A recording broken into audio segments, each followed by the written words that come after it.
Hey guys, it's Tuesday and I'm about to go to my psychiatrist and then I have to run a couple errands like what do we have to do today? We have to go pick up my medication. You have to pick up medication, go shopping, take your mother to a whole bunch of other places, go to a whole bunch of places with her, so it's not really like running errands, it's doing a whole bunch of stuff. So I'm gonna be busy today. I'll tell you guys a little bit about what the psychiatrist says after we're done running all those errands and then I'll go back to do my normal stuff today. Hey guys, so I am back from running my errands and I have some news for you. Some kind of, I would say unsettling news for me because like it's almost like an identity crisis kind of situation.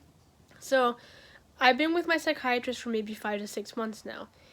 And she's starting to diagnose me different from the way my other diagnoses have been, which was schizophrenic with possible bipolar or possible borderline. Well, she's starting to think that I'm schizoaffective instead because my hallucinations, I'm able to tell sometimes that they're not real, and sometimes I'm not. Sometimes I'm not able to tell, and sometimes I am able to tell that they're real or not real. So that's why she thinks I'm not paranoid schizophrenic, but schizoaffective, because I still have the traits of a schizophrenic and traits of bipolar and traits of borderline. So that's just what we're going on so far. So I'm being put on new medication because in the last few days, I've been seeing things again, as I've mentioned in the last vlog. Well, it's not even the last few days. I guess it's been a week now. But I've also been having more intrusive thoughts and more paranoid thoughts. Like, last night I had a dream and Jeffrey Dahmer was in it. And I woke up thinking his ghost was going to haunt me. I don't know why serial killer ghosts, I always get stuck in my head that they're going to haunt me and kill me. But that's what I was experiencing last night. I was up for like another hour or two trying to block it out of my head. But I kept having the issue. I kept thinking it. It was terrible. And so I just wanted to inform you guys about that, since it might not be put up in its own individual video, since it's only one little thing that happened to me so far. If I have more, then I'll put it in a video and tell you guys more about it in detail. And if I remember it by then, it probably won't, because usually I try blocking this stuff out. So I wanted to update you guys. So I'm possibly schizoaffective. We're not 100% sure, because it still can take years to be diagnosed fully. But that's what she's leaning on now, because of what she said. I have hallucinations, how sometimes I can tell it's real, sometimes I can't tell it's real. And the difference is I guess schizophrenics can't tell it's real most of the time.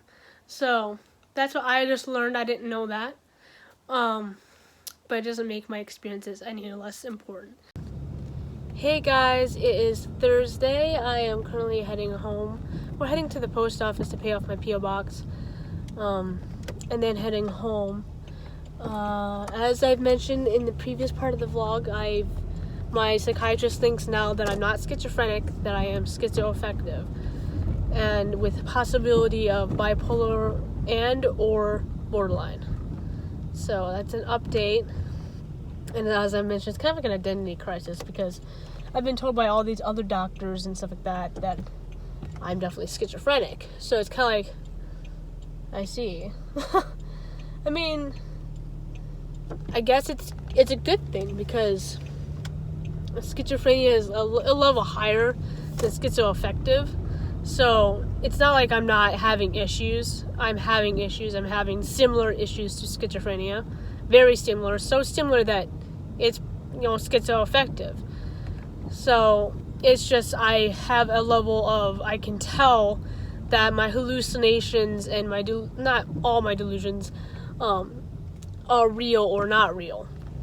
Sometimes I'm not able to tell that my hallucinations are not real, and sometimes I am. And that alone apparently means that I'm not schizophrenic, because most times schizophrenics can't tell that their hallucinations are not real. So I don't know if it's only been like 2 days, but I can't remember if I responded correctly or if I responded with a lot of emotion with that, because it's a new update that kind of shocked me.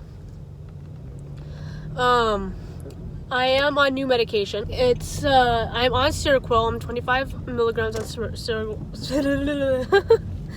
I'm no longer on Abilify because I started seeing and not hearing. I started seeing things again, and I started to have more paranoid thoughts and intrusive thoughts. So it was keeping me up at night. And one of them was, as I mentioned, was a Jeffrey Dahmer dream, and I woke up thinking that he was going to come and get me. Although he's passed away too. It's a little hot in here. Every time he turns on the heater, it gets hot in here. Well, obviously, he turned on the heater. Anyhow, sorry if I have like stuff in my teeth. I've been eating a lot of kettle corn lately. It's been my urge lately to eat kettle corn. So yes, I'm on Seroquel and my Lamotrigine. So I'm on 25 milligrams of Seroquel and 125 now of Lamotrigine. I'm slowly going down. Hopes that will keep me awake. But now that I'm on a new antipsychotic, I might be more tired again for at least 3 or 4 weeks.